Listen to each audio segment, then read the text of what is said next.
Muy buenas tardes a todos.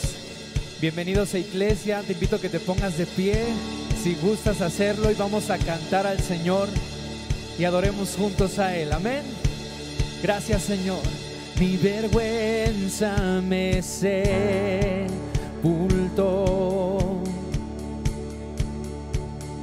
Yo buscaba un Salvador. Dile: más tu perdón, más tu perdón me liberó, me liberó. Muerto estaba en mi interior, me escondía de ti, Señor, mas tu perdón me liberó. Dile: tu voz me habló, tu voz me habló y a la muerte venció. Glorioso día, tu sangre me rescató. Tu voz me habló y a la muerte venció. Glorioso día, tu sangre me rescató. Gracias, Señor. Dile: ahora libre soy en tu amor. Es tu gracia la que me salvó. Dile: más tu perdón, más tu perdón a mí me liberó. Tu voz me habló y a la muerte venció. Glorioso, glorioso día, tu sangre me rescató. Oh Dios, tu voz me habló y a la muerte venció.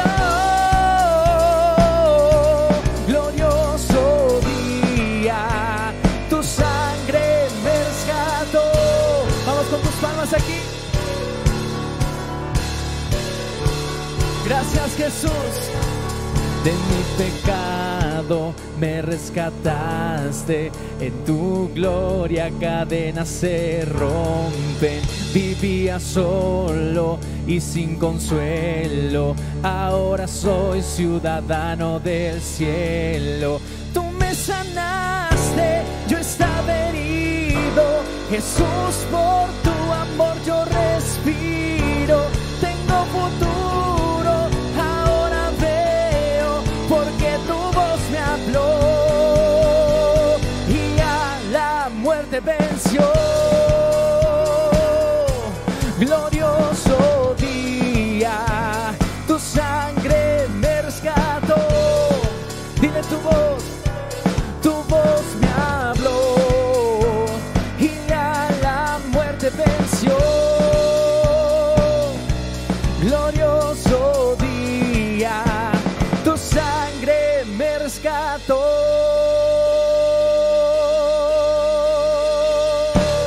Gracias, Jesús. Puedes darle un grito de alegría al Señor. Amén.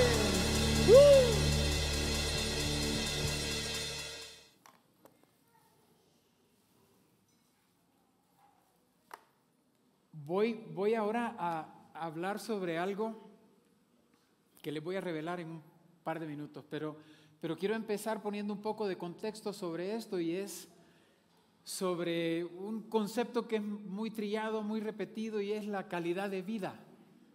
Se habla mucho sobre la calidad de vida y sobre tener una buena calidad de vida, y pues la publicidad y el marketing nos hace asociar esta idea con cosas, porque así nos lo venden, ¿no? Que si vas a conseguir este carro o esta casa, eso va a mejorar tu calidad de vida, que si haces esto o este viaje o estudias esto, etcétera, vas a tener mejor calidad de vida. Yo quiero llamar su atención en relación a este concepto, a algo que pues no se usa en marketing porque no tiene valor de venta, pero es que la calidad de vida está relacionada y profundamente impactada por la calidad de nuestras relaciones interpersonales. De esto no se habla mucho porque, pues, ¿cómo se vende esto? ¿Cómo se monetiza un concepto como este? Pero la verdad es que la calidad de vida está íntimamente relacionada con la calidad de nuestras relaciones. Hay gente que está muy rodeada de todas estas cosas, que vende el marketing, que hacen una mejor calidad de vida, de cosas, de facilidades, de viajes, etcétera, pero no tiene la calidad de las relaciones y eso termina siendo un impacto negativo en la calidad de su vida.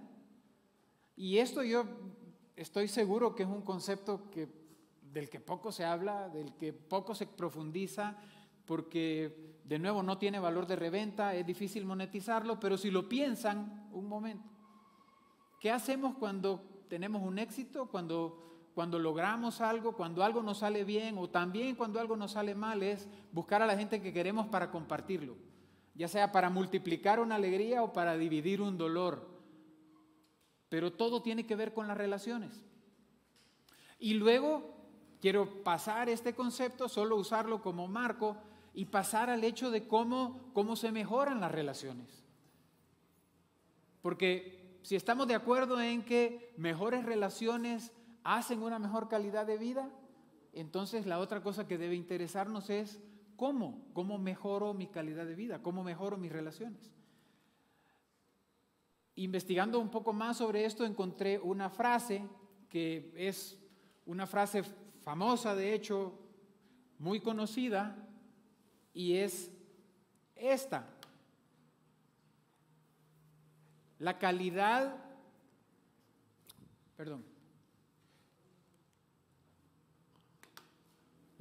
de nuestras relaciones depende de la calidad de nuestras conversaciones. Esto tiene mucha profundidad, porque típicamente cuando una cosa no está caminando bien, pues sí, mantenemos la conversación, pero buscamos mantenerla en un nivel superficial que no nos lleve a tocar los temas que nos incomodan.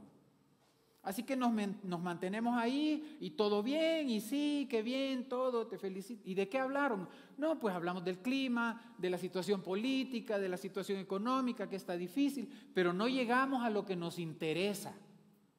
Eso es típico. Y es típico porque es difícil hablar de las cosas difíciles.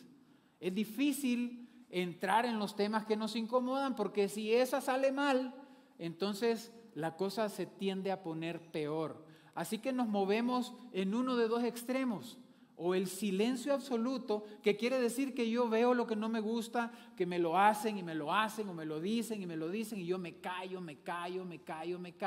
así que el silencio.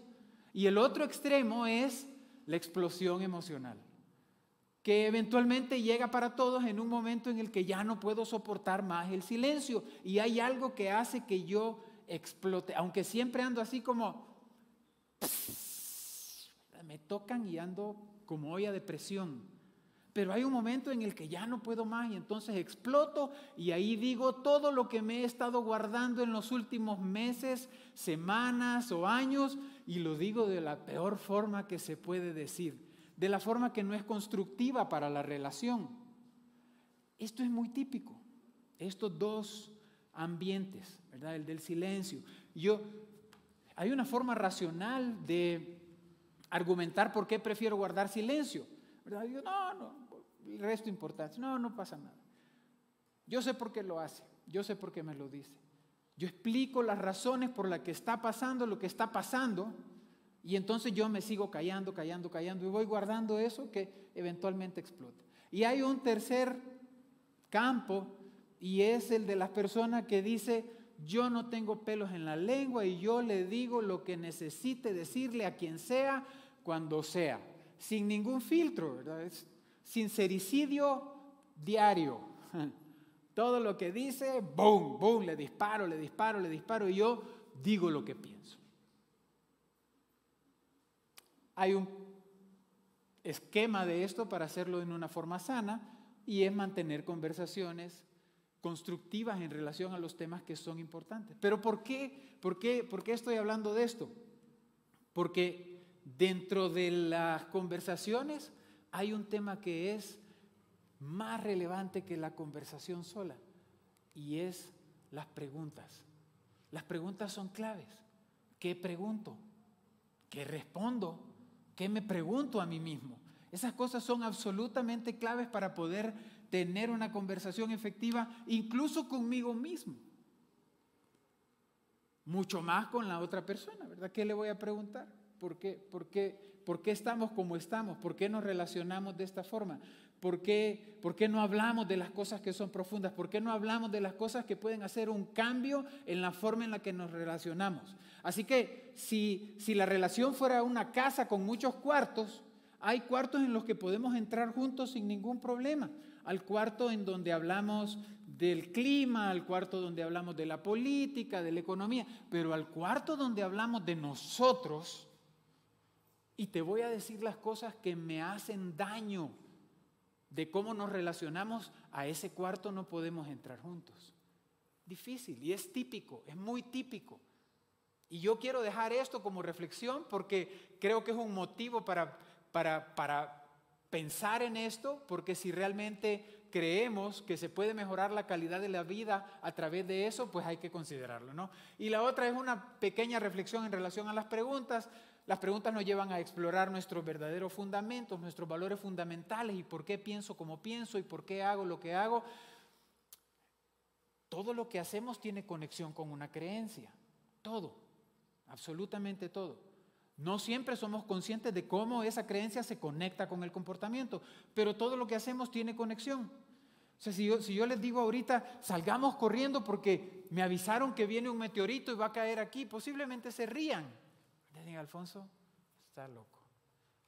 Y nadie hace nada, nadie sale corriendo, aun si me vieran a mí corriendo. ¿Por qué no corren? Porque no me creen. Así que el comportamiento está ligado, pero si apareciera un chavo con un gorro cubierto y un arma y dice un par de disparos, sí le creeríamos y correríamos. Así que correr o no correr, hacer o no hacer, qué hago, qué no hago, cómo contesto ante una situación, cómo respondo, cómo reacciono, tiene que ver con lo que creo y con lo que no creo. Así que las preguntas nos llevan a entender exactamente cuáles son esos motivadores. ¿Cuáles son mis pensamientos limitantes? Porque todos los tenemos. Yo le llamo de una forma a los míos diferente, le llamo miserias, porque son cosas que no me dejan avanzar, porque son cosas que no me dejan tener una mejor relación con nadie, ni siquiera conmigo mismo. Hay días en que uno anda como que no se soporta ni uno mismo, ¿sí? Pues ese día las miserias como que emergen, ¿no? Y me hacen recordarme quién soy y lo carnal que hay en mí y las cosas que no soporto de mí mismo, y eso vale la pena pensar en eso un día y tratar de entender por qué y cómo hago para cambiar eso. Así que las preguntas, de nuevo, tienen un papel clave en esto. Voy a hablar ahora ya de las preguntas. Esto que les acabo de decir es el marco de lo que quiero, para dónde vamos a ir. Quiero contarles que esto de las preguntas y la capacidad de hacer preguntas es tan relevante que hay alguien, el señor fundador de Toyota, que se llama Sakichi Toyoda, que creó un método que se llama 5 Whys, 5 porqués. Dice, con un primer porqué no llegamos al fondo, es una respuesta superficial. Con el segundo nos vamos acercando. Pero para llegar al fondo del asunto se necesitan 5 porqués. Hay que preguntar 5 veces por qué. Y eso en una conversación es raro e incómodo. Porque es como que estoy hablando con alguien y me dice que tengo un problema. Y le digo, ¿por qué? Porque no tengo dinero no para cubrir mi hipoteca. Y digo, ¿por qué? Pues porque no tengo. ¿Y por qué? ¿Y por qué? ¿Y por qué? Hasta llegar a la quinta. Y de acuerdo a la teoría de este señor Toyoda, alrededor del quinto por qué, más o menos nos vamos acercando a la verdadera raíz del problema. no a lo superficial, que es donde típicamente nosotros preferimos movernos, en el ambiente superficial, en donde no llego a entender completamente qué es lo que está pasando. Pero creo que esta teoría tiene fundamento, que tiene razón, y si ustedes aplican este método a cualquier cosa, en la forma personal, sin entrar en confrontación con nadie, en forma personal, me aplico a mí mismo los 5 porqués para entender mis verdaderas motivaciones sobre algo, les aseguro que si son honestos, van a llegar a algo importante. Así que todo esto para hablar de las preguntas. Porque hoy de lo que quiero hablar es de una pregunta que para mí tiene una profundidad impresionante.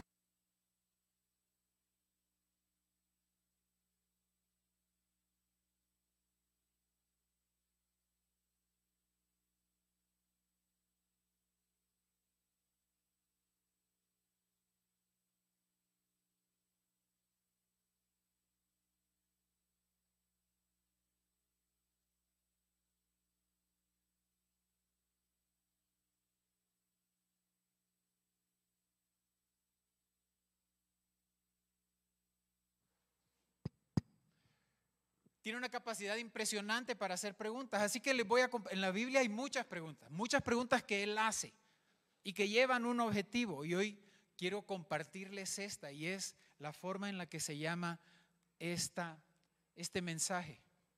¿Y ustedes quién dicen que soy yo? Es una pregunta que Jesús le hace a los discípulos. Todos estaban diciéndole a Él, en el momento que Él hace esta pregunta, ¿quién la gente decía que era el Mesías? Y Él aparta eso y les dice, pero ustedes, ¿quién dicen que soy yo? Y ustedes conocen el pasaje y Pedro responde. Pedro responde y le dice, tú eres el Hijo del Dios viviente, tú eres el Mesías. Y posteriormente a eso, Jesús no habla de Él. No le dice, qué bien que sabes quién soy yo. Le habla de Pedro y le dice, bienaventurado eres porque eso que estás diciendo no te lo reveló carne ni sangre, sino mi Padre que está en el cielo. Todo lo demás, después de que Pedro responde esta pregunta, tiene que ver con Pedro, no tiene que ver con Jesús. Así que esta no es una pregunta que Jesús hace para saber el nivel de conocimiento de Pedro sobre teología.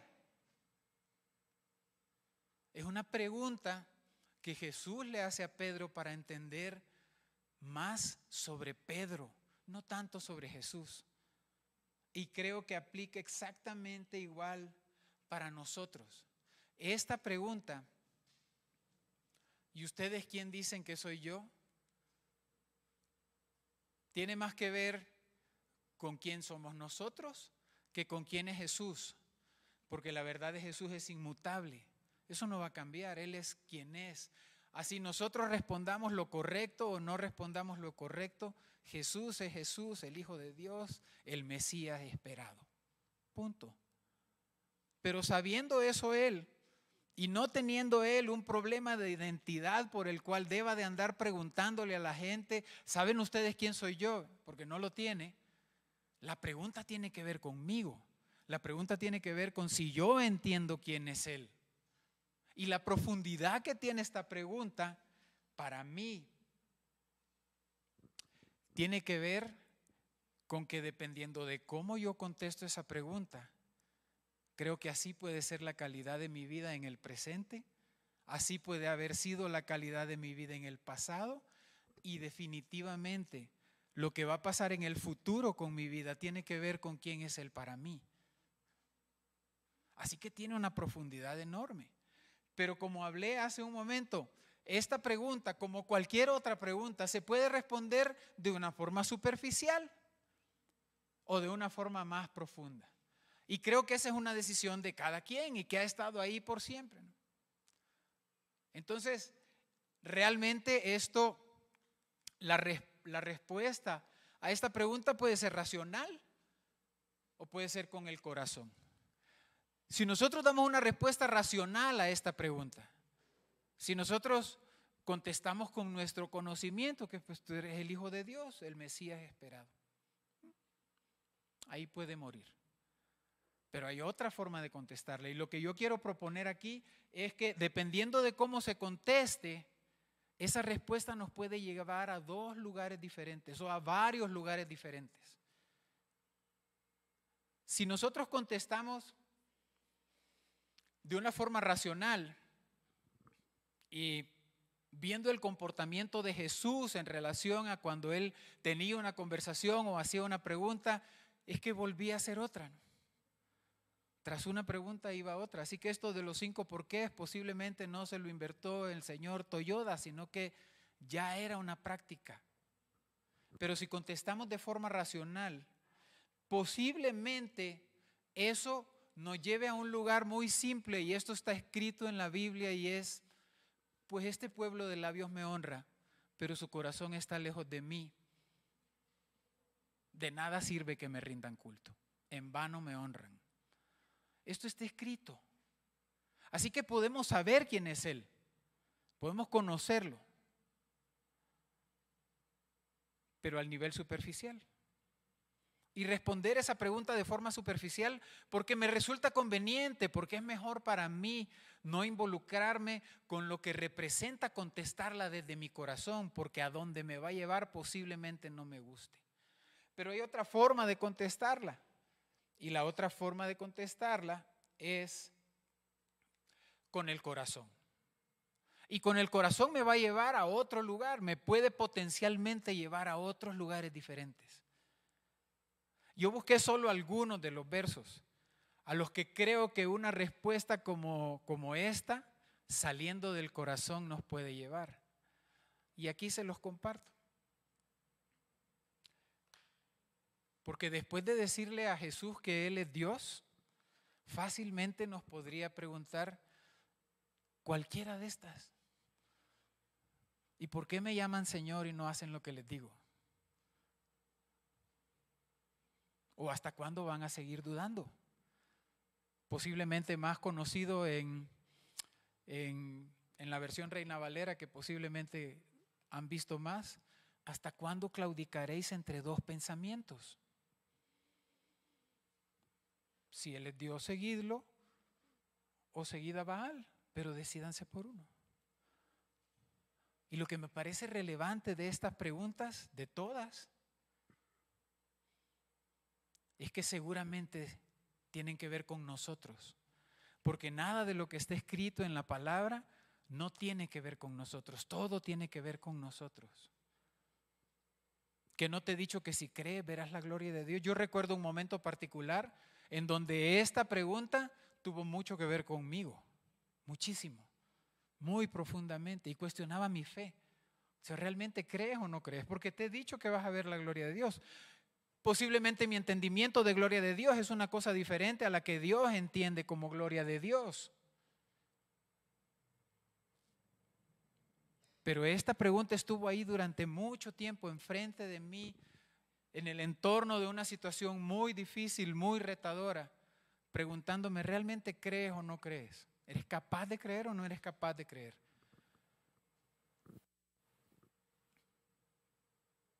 Y esta última es una pregunta que Jesús hace después de que limpia a 10 leprosos y después llega uno a darle gracias. Y entonces dice: no eran 10 los que fueron limpios. ¿Dónde están los otros 9? Si lo piensan, esa pregunta la podría hacer aquí hoy y tendría vigencia. ¿Dónde están los otros 9? Porque entregué mi vida por todo. ¿Dónde están los demás?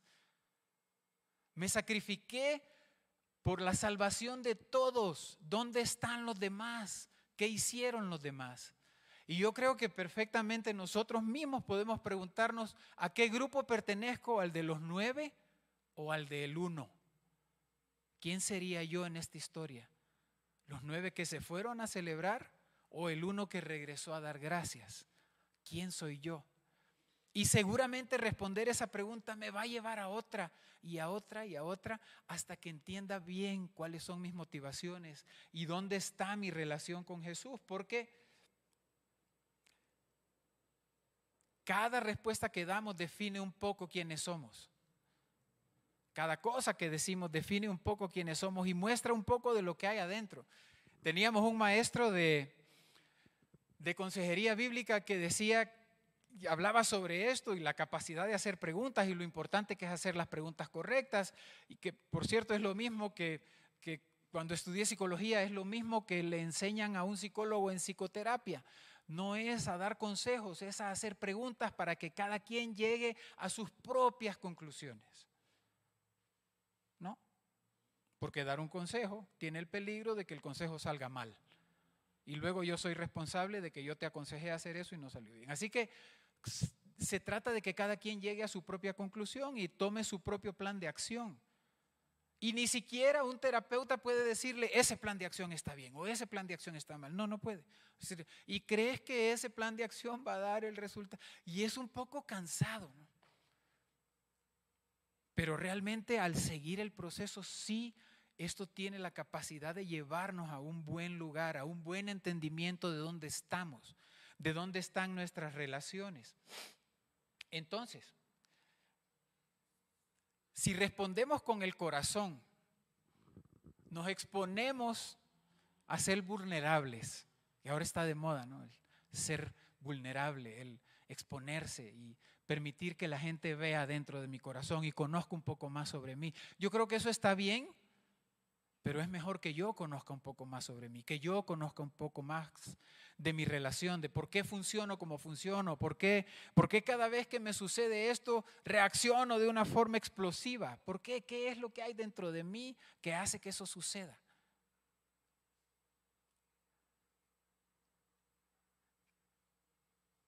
Porque lo típico es intentar detener una respuesta. Si yo encuentro algo en mí que no me gusta, digo, no me gusta reaccionar así. Voy a tratar de ser más tranquilo. Y entonces yo trato de comprimir mi respuesta, ¿verdad? De detenerle. Digo, no, me muerdo la lengua, no le digo. Mientras no encuentre cuál es la verdadera motivación de su reacción, posiblemente va a seguir luchando y batallando con tratar de contener una respuesta que es sobreestimada. Pero aquí les propongo 4 preguntas para que cada uno de nosotros la haga y medite sobre cuál sería la respuesta a esto. Pero seguramente, sin ninguna duda, el proceso de pensamiento, el proceso de preguntar y responder nos va a llevar a cuestionar nuestra relación con Dios. Aquí quiero volver por donde empecé. Les dije que la calidad de las relaciones depende de la calidad de las conversaciones. Esto sería una conversación con Jesús, a través del cual nosotros preguntamos o aceptamos la pregunta y tratamos de darle una respuesta. En algunas oportunidades he tenido el privilegio de estar con algunas personas y hacer este proceso. Y en el proceso de preguntar y contestar, la gente descubre que está decepcionada de Dios, porque nunca le dio la respuesta que esperaba. En el proceso de preguntar y contestar, la gente descubre que está enojada con Dios, porque nunca llegó la respuesta. Porque hay un familiar a quien vemos sufriendo y no entendemos por qué.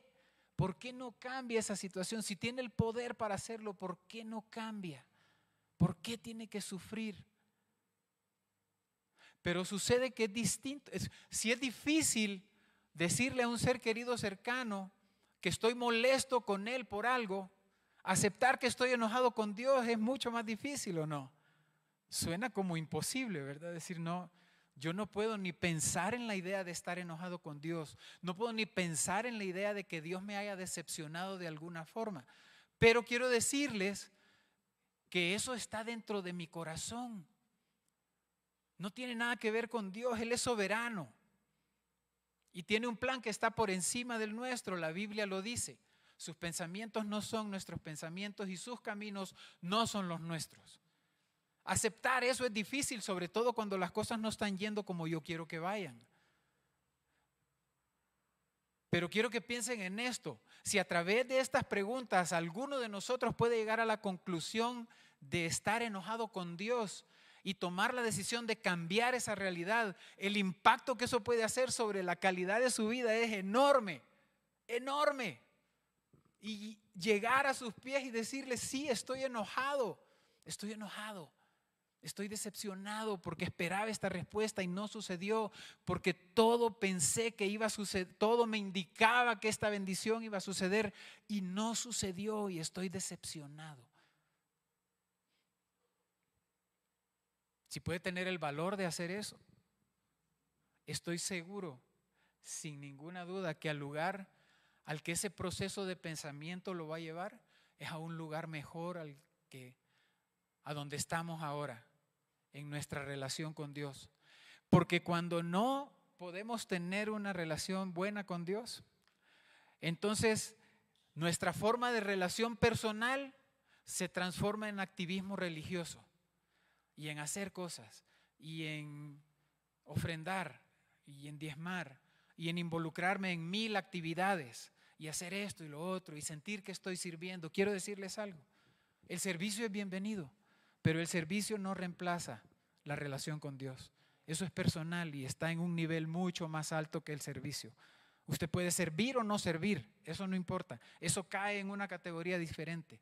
Su relación con Dios está en una categoría diferente y esa hay que cuidarla. Si es importante para nosotros, por la calidad de vida, cuidar la calidad de nuestras relaciones a través de conversar, que es como empecé hablando sobre este mensaje, tanto más importante es cuidar nuestra relación con Dios a través de aceptar sus preguntas y contestarlas de una forma genuina. Así que quería compartir esto, quería compartir esta pregunta y terminar con esta pregunta que me parece que tiene la capacidad de cambiar la calidad de nuestra vida a través de cambiar la calidad de nuestra relación con Dios. Y si hemos estado en una forma de relación con Dios que es transaccional, que es como profesional, en donde yo le doy mi tiempo el domingo, vengo aquí y asisto y hago las cosas que me mandan a hacer, lo que sugiere la palabra que haga desde el punto de vista físico. Me veo como un cristiano, actúo como un cristiano, hago las cosas que Dios espera que haga desde el punto de vista físico, pero mi corazón está lejos de Él.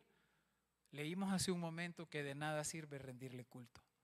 Así que quiero proponerles que se lleven esta pregunta y que la respondan de forma genuina y que acepten las otras preguntas que pueden venir después. Estuvimos hace unas pocas semanas meditando sobre una serie que se llamaba Investigando a Jesús. Compartimos muchos datos históricos sobre la vida de Jesús, muchas evidencias históricas sobre la existencia de Jesús que hacen innegable aún para alguien que sea ateo o que no tenga su fe puesta en Jesús, hace innegable la existencia de Jesús. Yo quiero proponer una forma adicional. Si toda esta evidencia científica, histórica sobre la vida de Jesús es insuficiente, busque un lugar solo, apartado, póngase sobre sus rodillas y hable con Él. Pídale que llene su corazón de paz, porque la va a reconocer. La paz que viene de Dios es incomparable con ninguna otra clase de paz que pueda venir de ninguna otra fuente del mundo. Y en el momento que usted siente esa paz, y seguramente muchos aquí la han sentido en algún momento, la existencia de Dios es incuestionable, porque es real para cada uno de nosotros. Así que los invito a meditar sobre esta pregunta, que se la contesten pensando en el futuro, que se la contesten pensando en el tipo de relación que queremos tener con Jesús. Señor, gracias por la oportunidad de compartir este mensaje. Gracias por la posibilidad que tenemos de venir a ti, Señor, de cuestionar